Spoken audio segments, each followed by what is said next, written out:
Hi. Hi.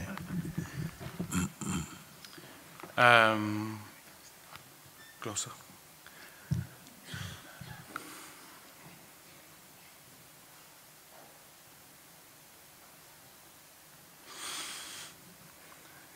Through suffering, I got to the point to wanted to find out why this is happening to me, if it is happening to me constantly. That put me through to the point that I started searching for what is the purpose, what is this, and why am I experiencing this? Okay, it's good. Why are you suffering? Why am I going through all this pain? Why all this suffering? What is the point of all of it? So you started to question. What have you found? I found God, but it was sort of like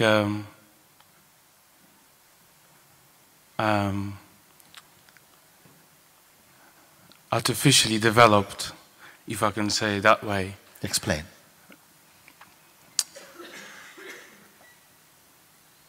I went through a session of hypnotherapy.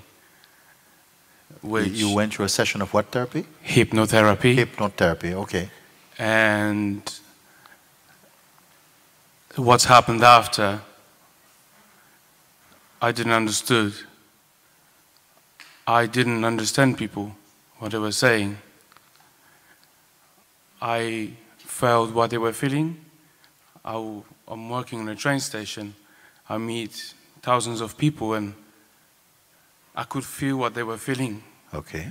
When they were passing by, when they were coming, and some of them were angry, some could have shouted and abused. But there was like a hole inside me that swallowed everything that came in there. Okay. And I could have feel the bodies. Just standing next to them, I could have feel. I don't know how to explain this. Okay. And I was practicing still leaving the mind behind. I just observing the thoughts and not getting involved. I wasn't really knowing what is this happening to me. Okay, if you are observing thoughts without getting involved in them, for everybody now, if you are observing your thought flow without being attached or getting involved in it, in a short time, what happened? You're getting involved. You get involved. You get involved. You pull you in. I found out. Okay, but that is also observable or not? Something becomes involved, no? Then, but that is also observed. Or not? then something has happened again. This mind overtook, and I knew I wasn't. I knew I was still within my mind, but then again, after a long of practice, the vibration rose again, and then this voice and feeling of love, beginning and the end, all my problems and all my children, my wife, my father, all my story of a sad me who suffered through all this and how this terrible is. And this voice said to me, it wasn't a thought, I know that. And this voice said to me, let the life reveal itself. And soon after that, the experience obviously gone, faded out in a very slow motion. I understood that I was trying to catch it, and then I've read the words saying, don't treasure rare objects and no one will steal. Say again? Don't treasure rare objects and no one will steal. Okay. Okay. And then I've seen in one of your videos who said, you said on YouTube, whichever that was, and you said that don't bite the thought that you've lost something. You didn't lose anything. And when I've heard those words, the self revealed itself in a way. Everything was love. Flowers, everything was love. Was love. Okay. Love. Okay. People wrote, everything was created out of love. Yeah. It was just observer. And a split second and everything gone. Again. And hereafter I'm trying to understand, maybe, I don't know what else I need to experience, either realize, I don't know. What is missing that I didn't realize, didn't experience yet to come to? You sounding like someone who is in a sort of a process of your mind deconstructing from all the sort of patterns and the conditioning that became a bit stuffy. And the power is somehow assisting the collapsing of those tight concepts. This is not a bad thing, it's a very beautiful thing. Somewhere inside of this, you are knowing that. You're knowing that somehow I can't hold my life together in the same way. You know this or not? I'm not trying to. Yeah, okay. It's just, I know, you see, this is, everything that I'm experiencing is for a reason. Yeah. Even 2 days ago, I had a bit of a discussion with my partner, I could call it. And straight after, I just felt, what is this? What is this in me that is doing this? I know this is no reason. Just because someone is like it, doesn't mean I need to react upon this. Like a mechanical thing. And I want to see, what is this? I want to see, what is that? I know how it comes out and what's the end, what's the effect of it. But who and why and who likes this? I don't. So who is the one who likes this, so this still carries on responding like this? If you say, it seems as though somebody is making decisions that are not agreeable to me. So behaving in a way that is not agreeable to me, it's not me. You're saying like this? Yeah. Okay, stop for a moment. So the behavior is not you. It seems to be going on in spite of maybe a desire to stay quiet. Something is going noisily along. Okay? So let that be there. At least you know that's not me. Okay? You leave that. You know it's not me. Then who are you then? If you're not these things, leave them alone. Leave them. Something wants to go to the left but ends up to the right. And then something goes, oh my God, not again. So the thing that goes, oh no, not again, is that you? I don't know. You see, if I would know... I tell you, I'll help you there, because the thing that goes, oh, not again, also, that is also perceived, isn't it? Yes. Do you follow what is the importance of Yes. perceiving something? It means it is just like another cloud shape, another cloud passing. So you need not go chasing clouds. Let them go and come and go. There is something else here which is not caught in the bubble of those activities.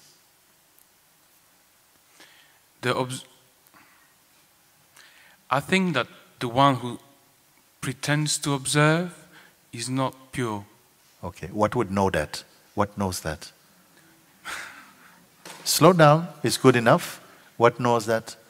That even the one who is pretending to observe, to be observing also, that is also observed. Because I know how it feels to be pure observer. How does it feel to be pure observer?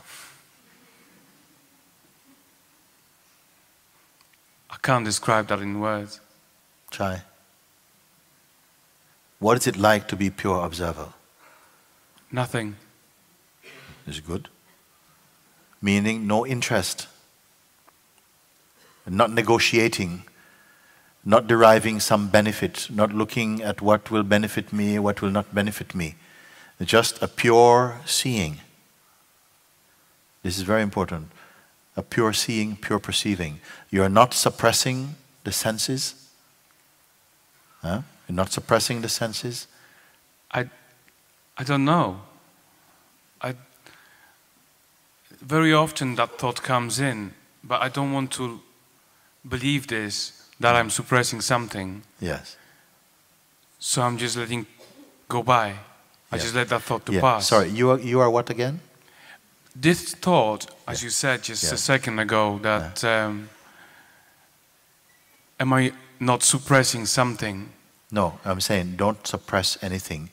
You can somehow, I'm pointing to what you say, you are the pure observer, the one who wants nothing. And who is here now also?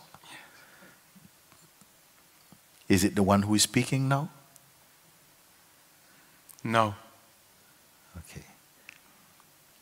What is the interest in the one who is speaking now?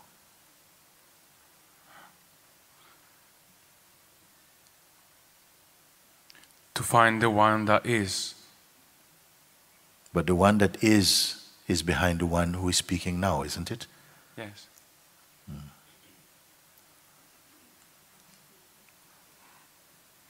It is aware of the sense of the one who is speaking now.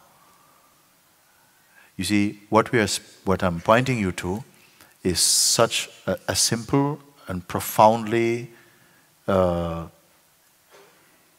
pure awareness, in fact. When I would say a word awareness, Yeah. it always meant there was something like... To be aware of. Yeah, I would just say what awareness, and something inside was trembling, just, moving, the feeling of good, recognition of that. There was like a meaning of that word. Whenever I would read it, I would say awareness, and that wasn't just, it was so much behind it. Can I say again? So, when I use the term awareness, awareness does not know about the term awareness, particularly. It doesn't have a sticky thing about it. So even when you say, I say awareness, and then something starts to move, but that movement is also appearing in awareness, isn't it? If you really anchor your seeing here, then you'll find all these little nonsenses about what I should do and what's happening, all of that would just blow away. How to anchor the awareness? No, don't anchor awareness. No, you cannot anchor. Awareness doesn't need anchoring. How to anchor self in a pure observing? No. You only need to recognize the awareness itself is what is the fundamental source. It is the source itself.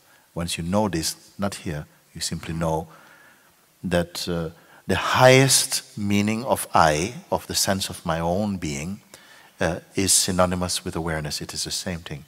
If you know this, then trying to do one thing or another thing becomes irrelevant for you.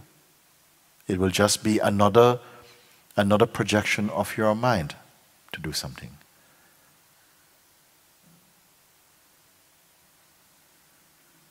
Come on, speak now. Like today, this moment, it could change something forever. It's your chance. I want to see.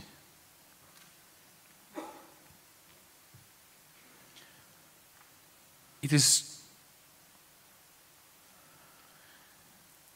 the tendencies will continue rocking in and out for a while, because you have for a long time identified with the body-mind play. This is natural, no blame.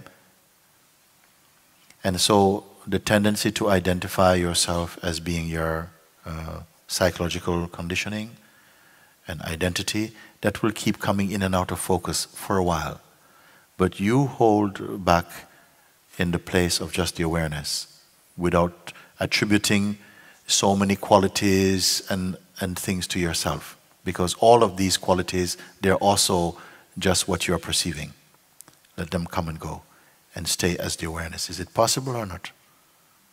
Is it possible or not? yes. Yes. As soon as it's clear for yourself that you are awareness and not someone trying to be awareness, in the beginning it may take a little effort because it feels cloudy, you're unaccustomed to being absolutely effortless. So it takes a little sense of an exercise, a little bit of practice in the beginning, but in a short time it becomes very natural for you. And all the things that you would worry about, oh, this is going wrong in my life, why can't I do this, you know, I'm now 35, I should be married, all of these things, oh, it is gone, right? What does it mean? You would never be married? No, it doesn't mean anything like that. It will mean that somehow you meet life, or life unfold in its natural way, without this contrived identity trying to push it about to resemble the shape of your projections. And that is a huge unburdening. That is a huge unburdening. But bring your full heart into this inquiry. The desire of going and doing something and finding things and changing the job and finding your partner, whatever the mind used to do, that's gone. Those simple things cannot come back anymore. They're gone. Okay. They fall away. What's left? Because that's a mighty load removed. Okay, so what is left? I'm curious to find. I used to always think that I need to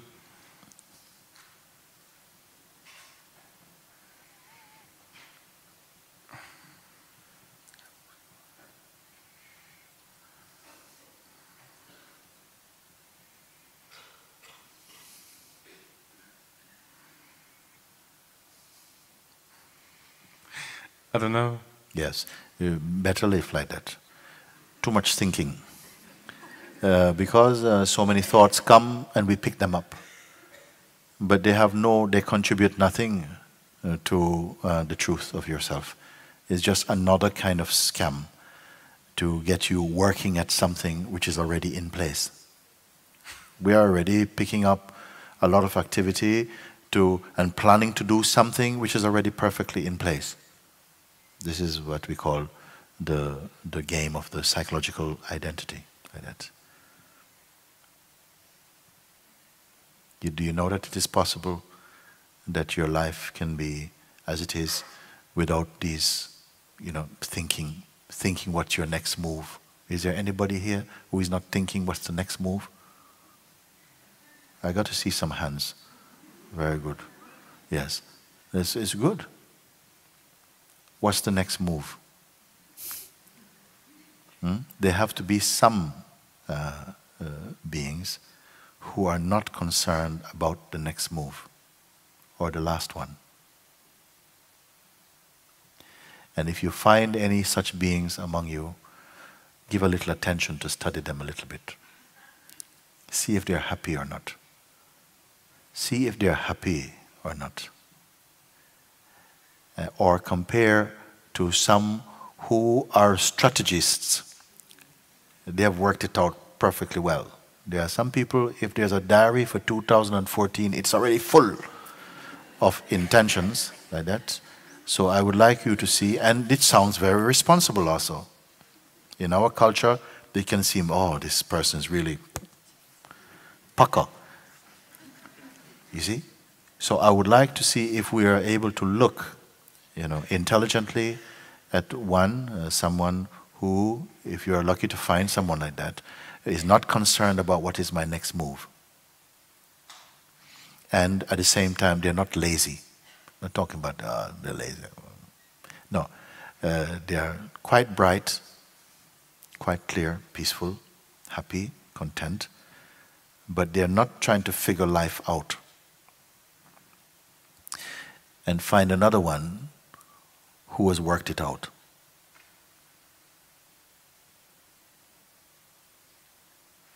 And see if you find any difference.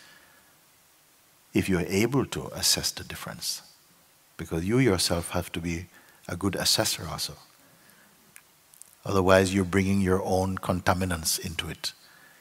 And you will not be able to assess something. You won't be able to discern something properly if you bring your own projections into it. But something you will know. Because it is instinct in us to respond to that which most resembles our inmost being. Without any plan, you see.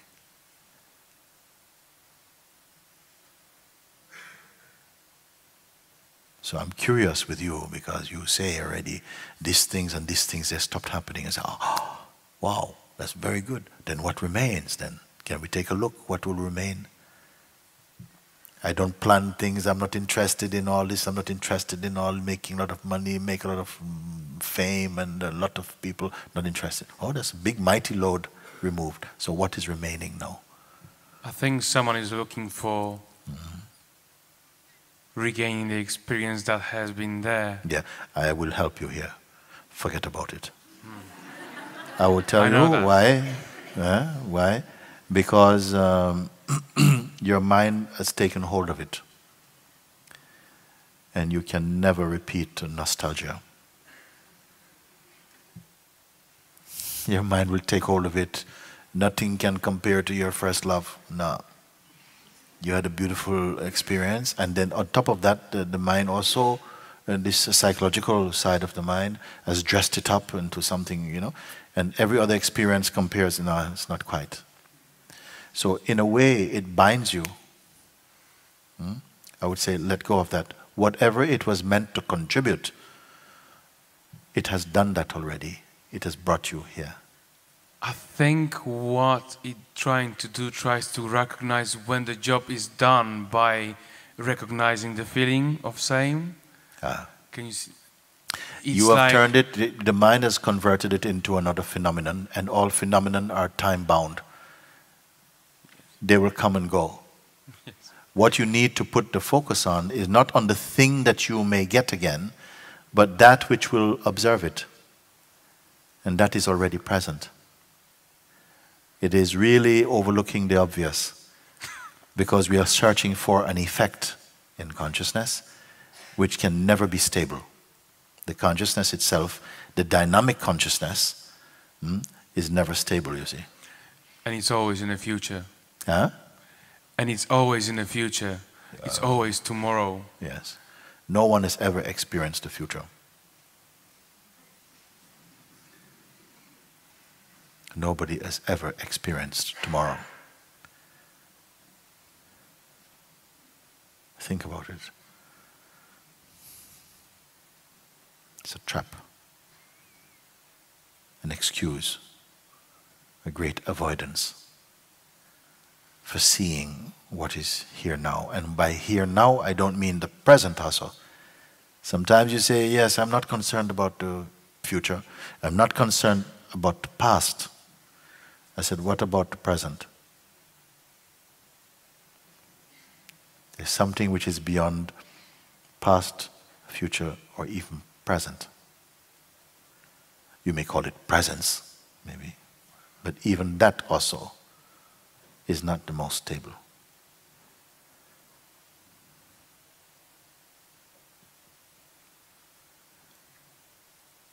There's one more that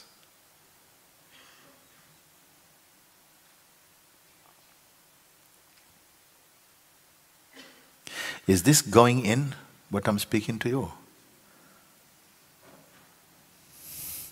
Sometimes people really want something in. They feel dirty inside. They even drink detergent because they want to get something in to clean. It's not the best idea. But something it needs to be free of something. Not just to have more ideas about it. If you follow what is being pointed, don't miss your turn. Don't go past your stop. Because something is being pointed and it is already here. So don't let your mind or some habit try, okay, I've got another question and so on. Then I don't like second questions. Because if you come with two questions, while I'm attempting to address the first one, your mind is thinking about the second one. And you'll miss what is really being pointed. Find a question that is your most risky one. Tackle yourself. Come alive in your search. Don't be a researcher.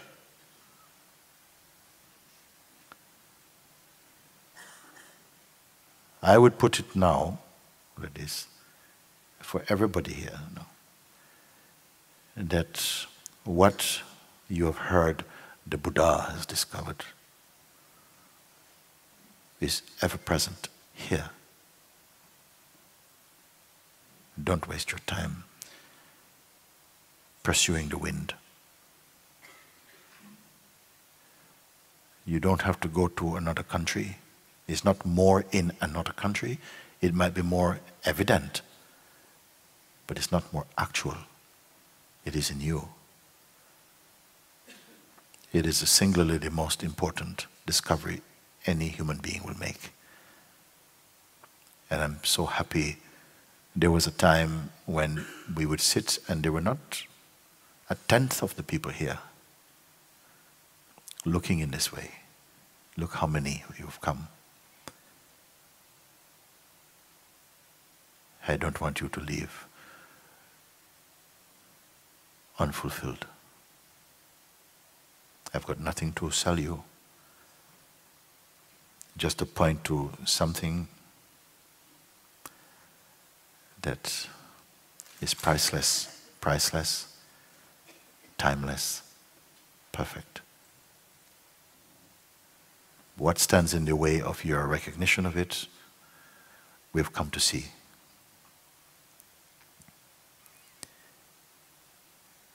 And I don't mind if you go on fire about it. I don't mind if you shout at me about it. I don't mind at all. But come like you've come for that.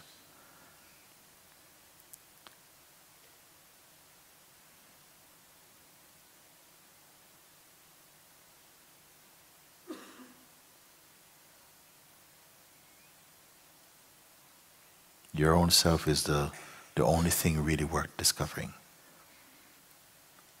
That will not fade. I tell you because everything that you see, everything that you experience, as I said before, time says, all this belongs to me. All that you perceive, all that you imagine, all you remember, all you think, all you have collected, all you have owned, time says, all that belongs to me. Only one thing time will not swallow is pure awareness. From the standpoint of awareness, time is only itself a passing cloud.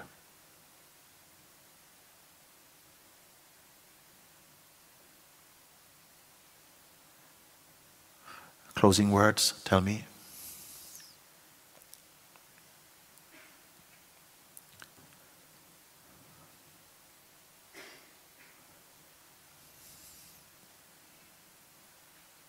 Where are you at right now? About yesterday, yestermonth, yesteryear, we've heard. What about now? Where are you as you stand here? Here. Yeah. And what does here mean? Battersea Art Center?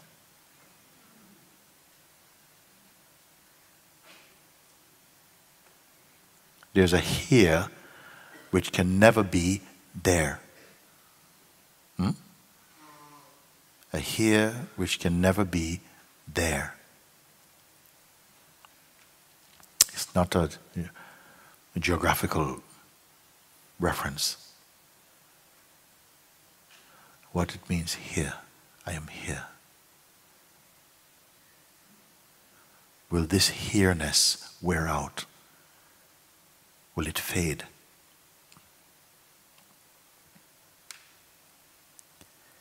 Don't go to sleep in yourself.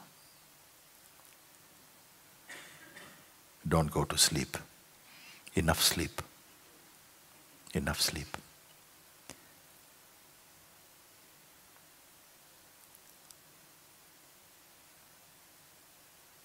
I am here.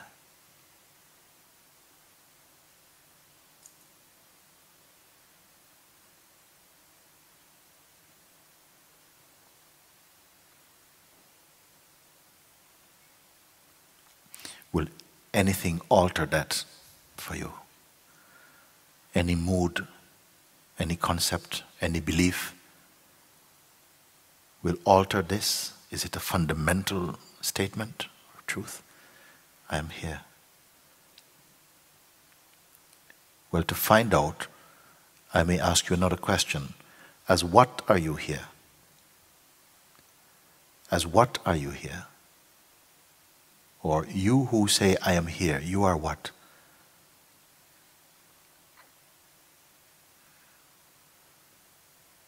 Have I gone too far? We're together? That's good.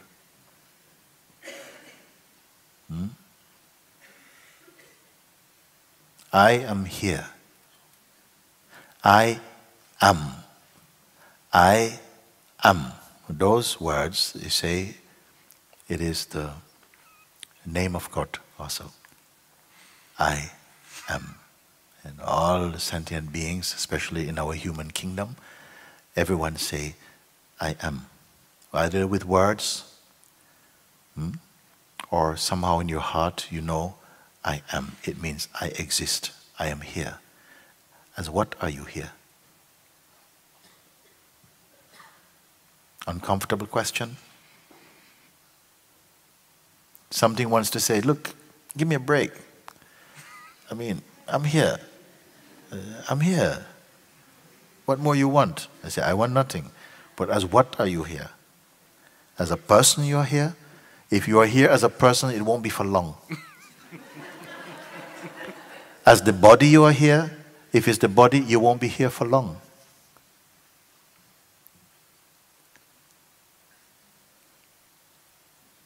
Is there more space in you for something else?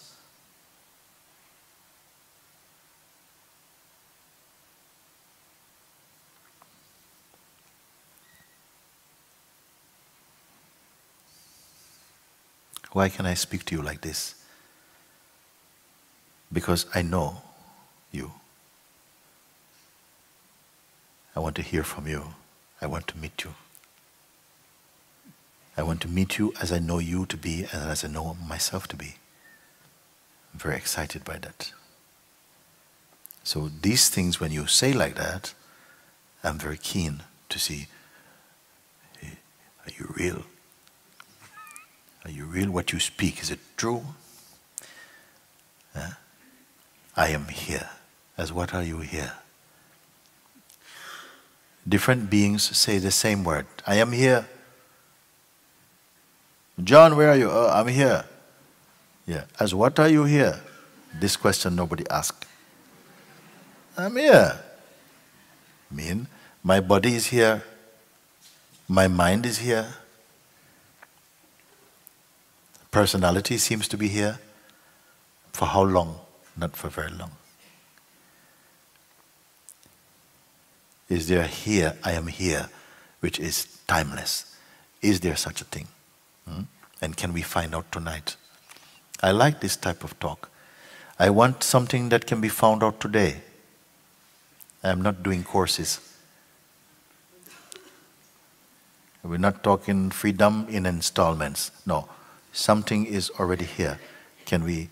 Are we up for it? Because every true discovery is made internally.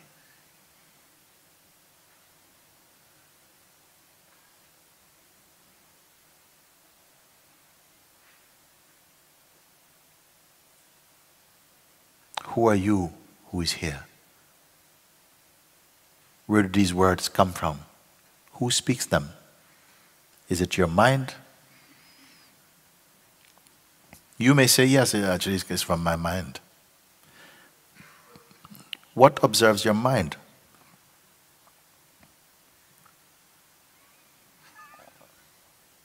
Is that weaker or stronger than your mind?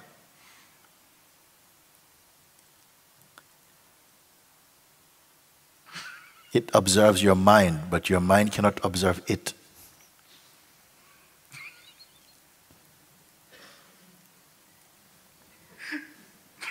We're getting through?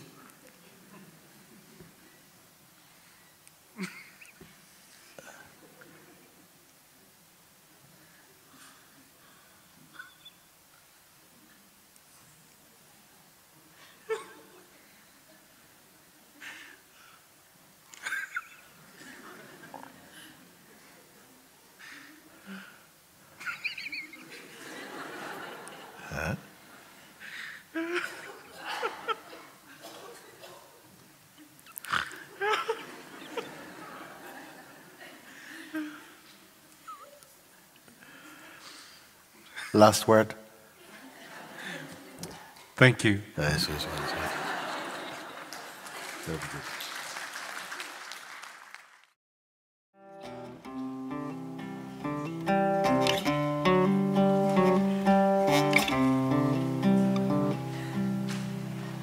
I'm open to whatever this day may bring.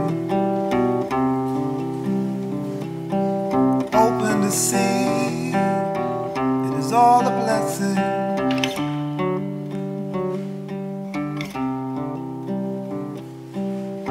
Open to lay aside all expectations, all judgments, all doubts, all hesitations.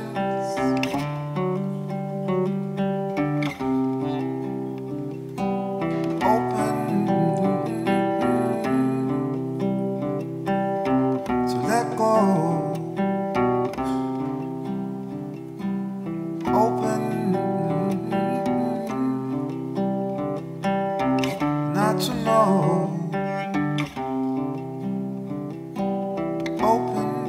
Open to the heart beyond me, beyond time, beyond mind.